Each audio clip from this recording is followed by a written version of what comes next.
Hello friends, स्वागत है आपका केजे डिजिटल चैनल में। तो आज हम बनाने वाले स्पाइसी गार्लिक पोटैटो की सब्ज़ी, जो एकदम नई सब्ज़ी है। और अगर आपने मेरे वीडियो को लाइक नहीं किया है तो लाइक कीजिए, और अगर आप नए हो तो मेरे चैनल को सब्सक्राइब कीजिए और नोटिफिकेशन को सेट कीजिए ताकि मेरे आने वाले वीडियो आप सबसे पहले देख सके। और अब हम इस स्वादिष्ट टेस्ट सब्ज़ी को बनाना स्टार्ट करेंगे। सब्ज़ी बनाने के लिए सबसे पहले हमें 20 ग्राम लहसुन यानी कि गार्लिक लेना है। फिर हमें उसमें डालना है 1 चम्मच कश्मीरी लाल मिर्च का पाउडर। फिर हमें उसमें डालना है आधा चम्मच जीरा पाउडर। फिर हम इसे मिक्सर में पेस्ट बना लेंगे। तो आप देख सकते हो कि ये पेस्ट बन के तैयार हो चुकी है। अब हम इसे एक बाउल में निकाल लेंगे। तो ये चटनी एकदम रेडी हो चुकी है। तो अब हमने एक कढ़ाई ली है और उसमें हमें 3 से 4 चम्मच ऑयल यानी कि तेल डालना है। तेल जब गर्म हो जाए तब हमें उसमें आलू डालने हैं, और आलू हमें हल्के हल्के से ही फ्राई करने हैं यानी कि तलने हैं। और तले हुए आलू की जो सब्जी बनती है वो बहुत ही टेस्टी और खाने में भी बहुत अच्छी लगती है।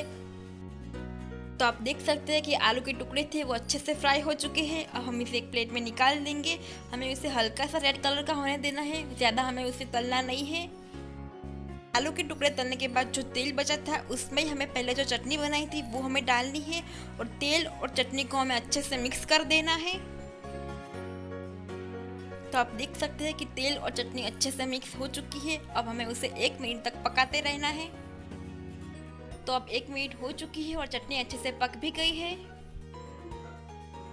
चटनी को पकाने के बाद हम उसमें जो हमने पहले आलू के टुकड़े फ्राई किए थे वो हमें उसे डालने हैं। धीरे धीरे से हमें सारे टुकड़े उसमें डाल देना है, और फिर हमें उसे अच्छे से मिक्स करना है ताकि टुकड़े और चटनी एकदम मिक्स हो जाए। तो अब हमने जिसमें चटनी बनाई थी उसमें थोड़ा सा पानी डालना है, और वो पानी हमें इसमें डाल देना है और अच्छे से मिक्स कर देना है। और इसे 2 से 3 मिनट तक हमें ऐसा ही पकाते रहना है। तो अब हम गैस की फ्लेम थोड़ी सी लो कर देंगे, और फिर हमें उसमें डालना है आधा चम्मच नमक। को आप टेस्ट के हिसाब से कम या ज़्यादा ले सकते हो। तो अब हमें गैस की फ्लेम ऑफ कर देनी है, और फिर हमें उसमें नींबू का रस डालना है। नींबू का रस में मैंने आधा नींबू ही डाला है। जो नींबू का रस होता है उससे गार्लिक का टेस्ट कम हो जाता है, इससे सब्ज़ी और भी टेस्टी लगती है।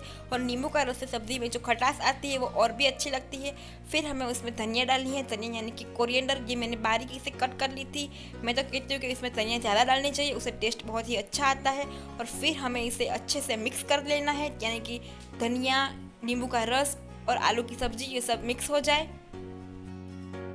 सो गाइस, ये रेसिपी बनकर एकदम रेडी हो चुकी है और देखने में भी बहुत ही अच्छी लग रही है, तो खाने में भी अच्छी लगेगी। तो मेरे वीडियो को लाइक करना ना भूलें, और ये रेसिपी को आप एंड तक देखें, ये बहुत ही अच्छी है। और मेरे चैनल को सब्सक्राइब कीजिए, और मैं रोज़ाना वीडियो अपलोड करती हूँ तो मेरे वीडियोस देखना ना भूलें, वो बहुत ही अच्छे होंगे। और एक नई रेसिपी के साथ हम बाद में मिलेंगे। तो stay home, stay safe, wear mask.